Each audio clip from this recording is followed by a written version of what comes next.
Welcome. I'm so excited. I can't even tell you, I've been a flippity gibbet all day. We are joined today by Australia's most treasured word nerd, Professor Professor David Astle. Thank you, David.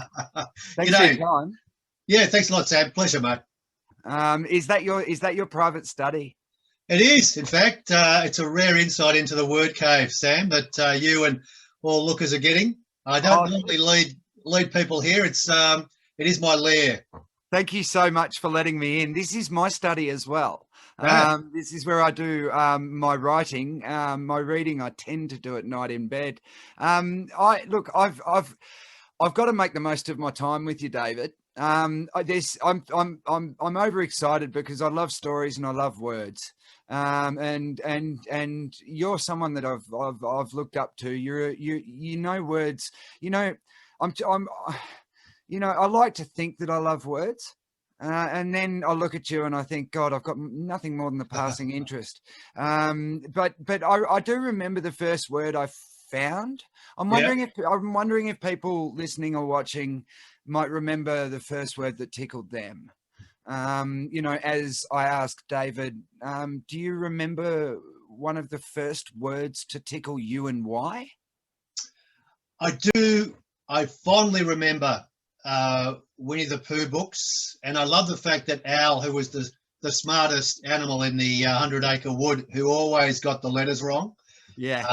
I think he even called himself Wall or Low or, Wello. And so that, I guess one of the words that I loved is owl, and also too that it sounds like it has that onomatopoeic quality. It's so simple, it's so beautiful. It has the big I of the O, it has the talons of the W, and it has the beak of the L.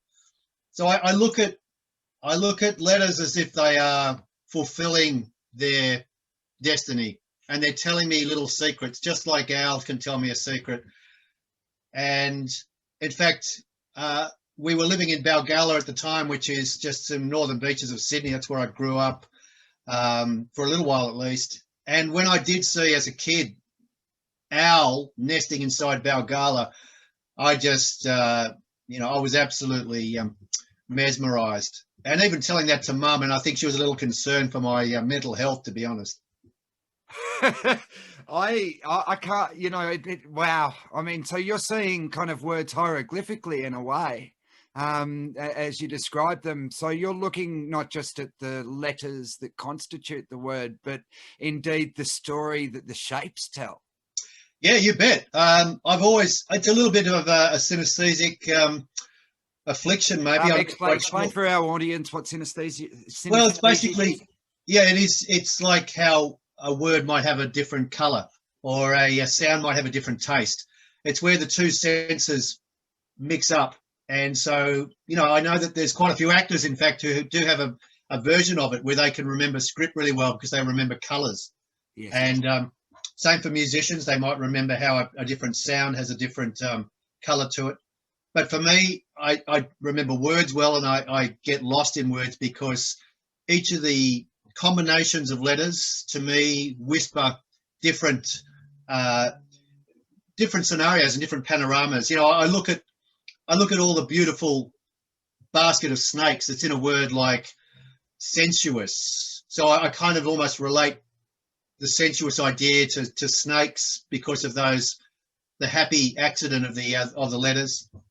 And it's just it's not something that I consciously look for. It's something that just bubbles in the back of the brain. A lot of people worry when they commodify their hobbies or when they kind of professionalize their interests. A lot of people worry that they're going to lose their love of that thing that they loved in the first place. It's become your work, but you seem still enamored by words. Has commodifying letters and words lessened your love of them over time? That's a wonderful question, Sam, and I'm always in fear of that happening. And I was only joking with Raph Epstein this week when he was talking about a minke whale in the surf And I straight away thought of a winky male in the surf and thought I'd rather meet a minke whale than a winky male. And well, is that a spoonerism? that's a spoonerism. That's right. I love just the, switching letters around as much as playing with the letters in front of me. And Raf goes, if only you can find a profession where you can use that brain of yours to segue and play with words and play with ideas. And what he was getting at was really what your question was getting at. I have found a very happy place in that the sort of roles that I've been doing, whether it is on game shows or whether it's on radio or it's crosswords or it's word columns, it is all about celebrating this sort of weird bent that my brain has. And I'm glad to report that, the love hasn't the love hasn't dimmed. In fact, it's probably become even sharper and brighter. Yeah, well, I think that's really good for our listeners and watchers to think of, because I know so many people that have turned what they love into something that they do full time, and that love has abated over time. So I think anyone who's gone through that can maybe give themselves a kick up the bum and rediscover that original love. I personally have commodified the things I love to do, and my love for them hasn't lessened. My understanding for them has only grown. So I'm very glad to hear that. I want to share with you. I remember the room I was in when I asked my sister what her favourite word was when she was a kid, and my memory is slipshod at best. Yeah. But I asked her what her favourite word was. It didn't take her long to decide. She said, "I like the word little." She would have been about 6 or 7 or 8. And I said, "Why do you like the word little?" And she wrote it out for me. And she enjoyed writing it. She didn't. It wasn't the word. It wasn't the words themselves. It wasn't the definition. It wasn't it wasn't any of that. It was simply that she loved the flow of writing it out. All of those stems coming up and the kind of flow of it. And I remember not being able to find a favourite word for myself and being annoyed by it. I remember my first etymological discovery. Yeah, what was and that? rather than explain it for the audience, I thought you'd do a better job of it. I discovered the word prestidigitate. Do you want to break that down for our audience? Yeah, sure. Well, it's the whole idea of presti, which is speed. So presto is the tempo for quick. Prestissimo is super quick. And digi, it's the same word as digit. That is your fingers. And ator is the suffix for a practitioner. So it's basically someone who is super quick with their fingers. They're a magician, or more precisely, they're a close magician, the kind of person that makes, a coin disappear and then reappear in your left ear. That's a beautiful word. It feels like it should be a type of pasta. It so should, shouldn't it? I'm so glad I asked you to break the word down. If in doubt, ask the professionals, ladies and gentlemen. Are there any words on your menu at the moment that you're keen to share that might actually appear on your? You do a word of the day or a word of the week on your website? Yeah, I do a word of the week, and they're often just. I couldn't pronounce this week's one. Oh, hang on. What was that? Remind me. I'll have to look it up. Give me 1 sec. Me too. It's eluding me. I thought it was Aldesco, or maybe it's a new one this week. No, I've got it here. 1 sec. Keep talking. Yeah. Well, in fact, the word that I'm really dwelling over at the moment is a short word that we all know, and that's few. F-E-W. When people say, "Oh, there's a few of them," I find that just bizarre that English has a word that means a kind of whatever number. Because when you try and nail down how many a few might be, people say, well, it's more than a couple, but less than several. So if a few astronauts in the Apollo 11 got on the moon, does that mean to say that only one did or two did? Or why didn't you say I don't know. I find it's a word we use every day, but it's only when you stop and you start to kind of dig in that you realize just how treacherous and how wonderfully monstrous English can be, and that languages in general. Gun to my head, and I had to sit on one number to represent a few, I'd have to sit on 3. Yeah, I'm with you. But a lot of people are saying, oh, no, it can mean 2. No, a couple is 2. No, 3. A couple is 2. A few is definitely more than 2. But I'm uncomfortable going beyond 3. But if I said to you, hey, there's a few cars on the Monash, you're not thinking 3. Yeah. That's only 300. You know, maybe that's 300 instead of 3,000. Oh, talk about promiscuous. Yeah, right. Oh gosh. So do you find them or do they find you? I mean, what's going on with your relationship with words here, mate? Who's courting who? Well, in fact, you came to me from one of the wonderful parts of doing being that word nerd is people will just say, ask that guy, he'll know. Yeah. So I get these scattergun emails across the week, and they might just be asking questions just like that. And or other ones might be, why don't we have a collective noun for koalas? We need to fix this problem now. So you find yourself putting that out as a tweet or as a plea, and 300 replies later, you've got a cuddle, you've got a a curmudgeon, you've got a kerfuffle. So, but then again, I will think of a word like cohort, and that's given me a lot of trouble at the moment because you think about it, it relates to horticulture. So it's someone that you share a garden with, really. You're within the same garden. Weird. But also cohort can mean, I mean, if you and I work together, you're my cohort. But if we work with, 10 people, then that's a cohort of people. And I'm thinking, how can a word be, I seem to be stuck on numbers at the moment, like I'm channeling Lily Serna. Yeah. How can a word be one colleague as well as a whole bunch of colleagues? I'm just thinking that again, and it comes from a garden. I think the garden really needs a whole lot of, blood and bone, a little bit more care. Well, it makes Adam and Eve cohorts, doesn't it? Maybe that's how it started. Alamacenere? Alamacenere? Oh, yeah. Is that to do with chance? Remind me. Relating to charity, philanthropic, from the Latin elamacena, arms, from Greek. Why not buy a big issue, not just for the alamacenary reasons, but also to sample the quality cryptics. Yeah. I can't even say it properly, but yeah, I encourage people to go to David Astle's website. What is it, David? It's just davidastle.com. There's also a bunch of books that you've written. They're all equally fascinating. If anyone here is kind of tickled by your knowledge or fascination or perspective on words, which book would you recommend them to start their introduction to David Astle? Like, assuming that we're talking to people that haven't yet bought a David Astle book. I reckon the one is probably a bit of a crypto memoir. And that's the very first one, called Puzzled. That tells you a little bit about how, I was shaped this way, but it also tells you stealthily how to solve a cryptic crossword. So it's a bit of both, and it's the history of wordplay. So that's the one that is probably the most personal. And, I talk about things like how I was royally ridiculed at school for being, the great hip-hop artist before hip-hop was invented, turning teachers' names into anagrams, creating crosswords for people to solve in the playground. I was a complete, super dork. Genius. It depends on your perspective, probably.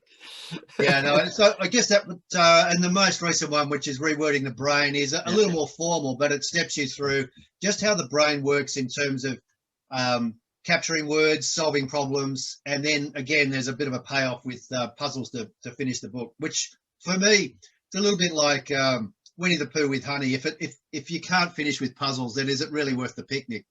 I mean, do you have any other preoccupations? Do you also love to garden or also love lawn bowling or whatever? Yeah, I suppose. I mean, the quite obvious things like, travel and film. I love film. I love music. So I gave up on film. Did you really? Why? Yeah, I don't know. Maybe I had to do that to find literature again. Yeah. Well, in a way, I think I like film. I mean, I love literature. I read, a stack of books every year. But there's something nice about putting words in the background or making words a bit more invisible. Yeah. And because everything I do is pretty much, the ABC is in the foreground. Both, I mean the alphabet. I don't mean an active broadcaster. So nice. In fact, I also really like sport. Quite like live sport in particular, because anything can happen. Language is put to the side. This is about heroes and villains and opportunities and moments. And it's also, in the scheme of things, it's also inconsequential as much as, we may go for the, you're going for the flag or the big trophy. In 5 years, who can really remember who won the flag in 2009? I can't remember. But I do love the intensity that is this. It's transient and it's intense and it's non-verbal. So that gives me also an outlet. Do you have kids? Yeah, I do. Yeah, 2 kids. What's it like being a dad? I'm not a dad. And we're going to talk about your mum in a bit. So I just wanted to know what it's like being a dad. There's a beautiful line from John Updike, actually, speaking of great literature, and it's in the very first book in the Rabbit series, when he realised that when the midwife said she to tell him about his new daughter, he wasn't sure whether the midwife meant she, his new daughter, or she, his wife. Semicolon, the world had thickened. That's what it's like. The world grows thicker. And that also means the world grows more complicated, but it also means the world grows richer. So it is, I feel for you without a child. I mean, there's certainly a dimension that you don't have directly, but I'm sure you've touched the lives of many kids, and will have kids in your life, I'm sure, Sam. And there is a great vicarious pleasure to play that loco parentis role, but it's something about a child and children, plural in my case, that have really create a lot more texture and intensity at times, exasperation, but at least you're dealing with a counterforce, and you try to ride it, and you're trying to steer it, and you're also trying to let it do its own thing. So it's the kids seem to be intrinsically kind of truer to me, in terms of like their sense of justice or their sense of honesty, or I'm not saying that kids don't fib or any of that kind of stuff, but there's nothing like watching a kid riff, and the freedom with which they do it, and the true nature with which they do it. I mean, I've visited look, I like to say 300, let's round it down, 200 schools. Yeah. I've had kids in my life, and I've been a step parent, but I think I was born to be a dad, but it just didn't pan out. I ended up with a lot of strays that didn't have father figures, and they latched onto me. So it wasn't quite as I planned it, but I still don't know. Bullshit. It's the same when you're a step parent. It's absolute bullshit. It's not. It's very different. So I've only had glimpses of it, David, and that's why I ask you about it, to get a glimpse from you, and a glimpse from there, and a glimpse from here, just to know just to test how green the grass is. Well, the grass is not always green, mate. In fact, I can say that I've had a lot of struggles with my son in particular. We're both very stubborn. We're both creative and have different ideas at times.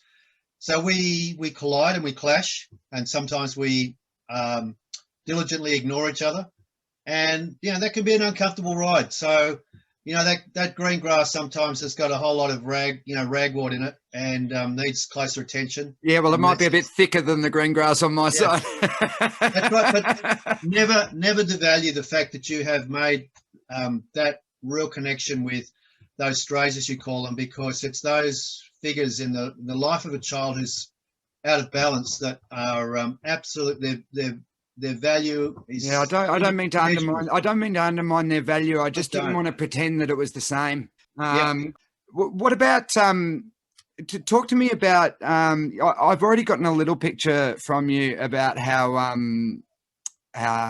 you're a bit nerdy as a kid, making up all these puzzles, and you'd found that passion early. How would you describe your upbringing in New South Wales? Yeah, that's right. Yeah, I grew up in Sydney, so Balgullah to start with, and then French's Forest, if anyone knows Sydney. That then was kind of the wild bush frontier. Well, it still kind of is. Yeah, it is, really. Well, I mean, I look. They shoot some TV shows there. I've been there on a few occasions, and it's always hard to get a taxi. That's always a decent measure. Although these days with certain, Yeah, right. Ride sharing apps. ride sharing services, Yeah, not so problematic. Yeah, well, in fact, I remember when I was growing up, there was a Western that was being shot down there, I think, on ABC called Whiplash. Yeah. And it was all, Dick Dastardly stuff and, ponies on the hitching post. But, we used to hang around like, cowpokes trying to get an extra gig or steal a bucket. But the whole bush was actually called Whiplash, in honour of that particular TV show. So we ran wild playing pirate games and war and commandos all through Whiplash, as we called it. Then found myself as schools turned posher. I went from primary school to a private school in high school, and that in a way necessitated a shift closer to train station. So then spent the next 8 or 9 years in Linfield at Lower North Shore. Can I jump in, David? Yeah, Sorry. sure. We'll jump onto your mum in a sec. I'm just interested because I too went from the state system, went to 9 state schools. My dad moved around a lot, single parent family, had to go where the work was. So it was a different school every year. And I was in the state system, but he booked us into a private school for years 10, 11 and 12. Yep. And I went from the state system to the private system, and it was an absolute shock to my system. How did you cope with it? I was absolutely lacerated. I remember that first, 2 months of what was then year 7 or first form, we call it. I had never encountered homework. For us, homework was, kicking a footy. And we had great teachers in primary school, but we had very much an outdoor playful ethos of, softball, dancing, footy, and we did, the 10 times table, and we did the 9 times table, and that was it. We got an elephant stamp. And next thing you know, I had a straw hat for a year, which was an outrage, and I had to wear a tie. I never wore a tie in my life. Same. So I went from this free-range chicken into a battery chook, and I was really worried, and I was really kind of at sea. And it took me quite a while to adjust. So it's interesting that you had that same, kind of crash course into, this new setup. I was fairly, I was fairly good at adapting because of our transient lifestyle. Yeah. But that remains my life's biggest culture shock. Even really going from a real life into showbiz was less shocking than going from public school to private school. I think I would mark it probably as my biggest culture shock that I've experienced outside of traveling.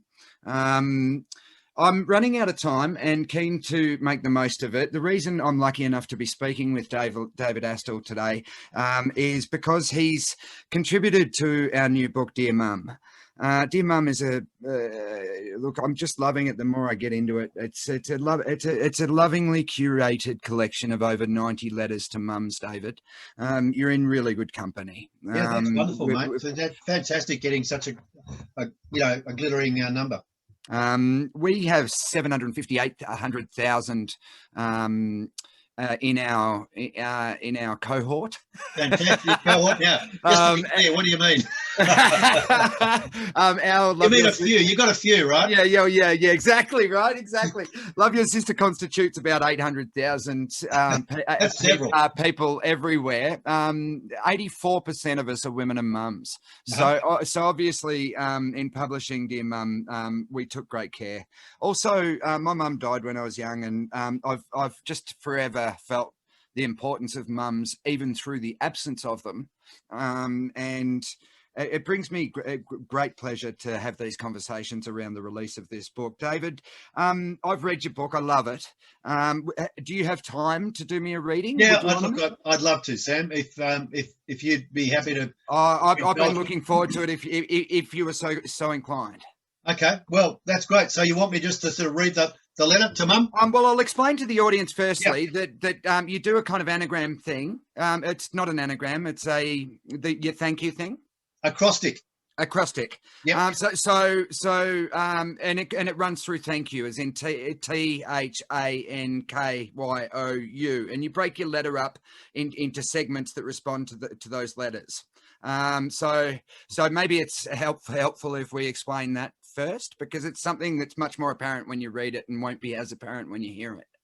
Yeah, it's a good point. And when the invitation came to contribute, straight away I thought of all those daggy presents that I used to give Mum and those primary school when I should have been focusing a little more on my studies. I was either kicking a footy or making a past a dinosaur. So what I thought was, let's stick to that ritual, but maybe with a little bit more adult sensitivity and a whole lot more knowing love for what Mum has brought to my life and who mums are in general, and the love that they pour into their children, and they don't always get that that thank you back. So this was a chance to actually spell it out figuratively and literally in this letter. Well, while David Astle finds his place and begins his reading, I'll just add that this is one of my favourite letters. It really is. This is a celebration of mums, and here is David's letter. Thanks, Sam. Dear Mum, God knows the crap that came your way every year. Coasters for the coffees you never drank, rigatoni jewellery, a soldier made of pipe cleaners, every year like hard rubbish day in reverse, the DIY knickknacks piled up, the collages, the finger paintings, the misshapen mugs, the pine wood savoury dish that nobody trusted. Of course, if anything could save my bacon, it was the cards. Remember them? The corny poems and the acrostics? Maybe you keep a stash of them somewhere. If anything, the cards were the presents, with assorted bits of trash attached. Say what you like about my needlework, but at least I could embroider a sentence. Big thanks to you, Heather Astle. Your love of words are fire blazing in me still. Hence, I've skipped the macrame. No charcoal unicorn this time around. I've gone straight for the message, spelling out my gratitude in the old school way. That's right. Just a card this time, a letter game to bung on your mini fridge. Thank you. Thank you, Mum. THANKYOU. Please excuse the absence of paper mache frog. T. Tuba. Skinny kids got the clarinets and big boys the brass. My albatross was the tuba. Worse than heavy, it was cumbersome. A brown suitcase with swollen sides, like trying to carry a walrus down the street. And to this day, I still can't read music, but that didn't stop me from playing in the French's Forest Primary School Orchestra, oomping and parping when the baton pointed my way, just as I laboured the valves at home, making the whole family suffer. Nonetheless, there you were, come the brunt of summer, the passenger door unlocked, or when it rained, your umbrella sprung open at the school gate, ready to chauffeur that walrus home. H. How to. Too many to count your invisible lessons, like how to read and keep reading, getting lost in a novel after it was done, how to care, how to swim, how to say turmeric, how to avoid absolutes because they can always be disproven. And by always, I mean usually. How to small talk and think big, but most of all, how to unravel a cryptic clue. Now look what you started. A. Astronaut. Before Neil Armstrong walked the moon, I travelled outer space in my Valhalla rocket. The cockpit was the nose cone, often tricky to reach, and some days the stars felt closer compared to climbing the iron ladder 5 levels high, a skeleton rocket cemented on Dobroyd Head, where you held your ground to encourage me. Parking the pram near the sand, you gave me wings, spurred me to wriggle upwards from base to helm where other kids might be in charge, bigger kids, aliens. Yet nothing so terrifying as to keep me from climbing, not with you as ground control. Less the helicopter than the launch pad, Mum. The start of my each adventure as I clambered through the hatchways from one story to the next, the blood perfume of the metal, the the growing sprawl of light. As the top gave way to the harbour, the shrunken earth, that Duco blue ozone, and from there to Andromeda. N, Naringa. They called it recycling, not tins and bottles, but mothers, women stranded mid-career thanks to kids popping up. Before the wedding ring and the teething rusks, you were a professional, the first wave of occupational therapists. You'd helped people use their bodies again, to balance on stairs and open a tin of peaches, until motherhood interrupted, until you and I became inseparable, going to beaches and chatting, your life usurped by children and other mothers. 10 years on, both of us older, your head was turned by talk of recycling, getting back into caring on a grander scale, and you took it. Refreshing your degree, you found a parallel universe in Naringa, lending strategy to its brittle residents, loving them, cheering them to independence in your slacks and lanyard, those daggy party hats you forgot to remove between rehab and supermarket. Back then, as a teen, I thought you were being selfish, leaving us to manage our afternoons. But you were being the opposite, living against the grain, helping us find independence too. Naringa was a word, a world, to deepen us all.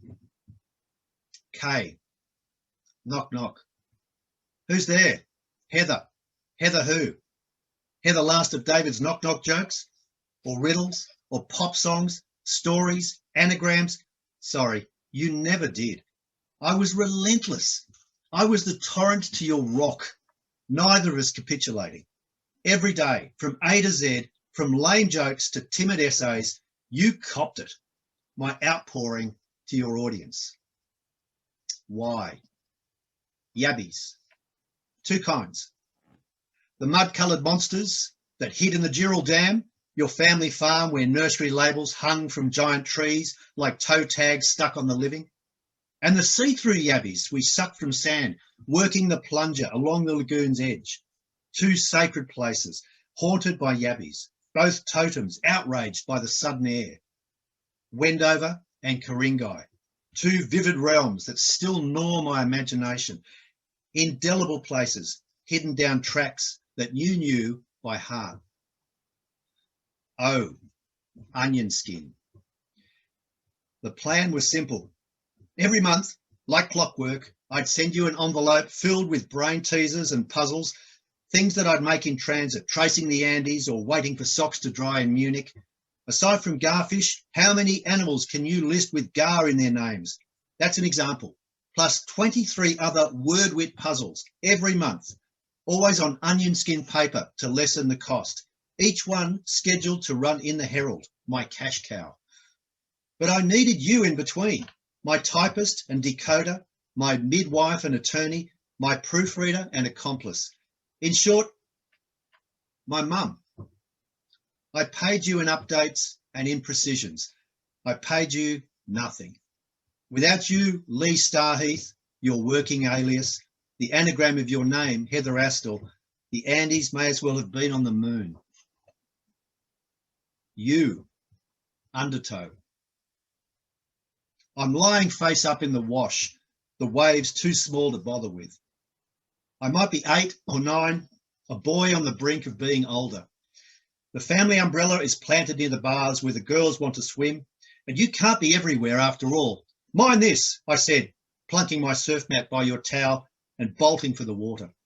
So strong, the current knocked me up my ankles sideways. Instead of resisting, I let the force sweep me. A star in silhouette, I lay on my back, the noise of the beach lost in my heartbeat. The clouds moved, or I moved under them. The rip was streaming north to south, away from the bars and heading towards Manly. Another boy would panic. A smarter kid would never think himself safe in this situation. But I could swim, thanks to you. I was buoyant, thanks to you, my anchor under the green umbrella. Arms splayed, eyes to the sky, as if to prove these things were true, I let the current have its way. Your sun in the lap of the ocean, calm. ecstatic. Love, David. Ladies and gentlemen, David Astle, one of the contributors to our book, Dear Mum, available at loveyoursSister.org. Please buy it through us. Much more of it will go to cancer research if you buy it through us. Don't buy it commercially. We get very little from the books sold in the stores. If you already have a copy of Dear Mum, go to booktopia.com or your nearest bookstore and buy one of David Astle's books. Get to know him. He truly is, to me and many others, an actual national treasure. I hope, David, that I'll get this opportunity once more, and I thank you for your time. I'm deeply indebted. I feel extremely grateful and rather stimulated. I appreciate it. Absolute pleasure, Sam, and so happy to be part of the book. It's such a great course, and thrilled to chat with you today, mate.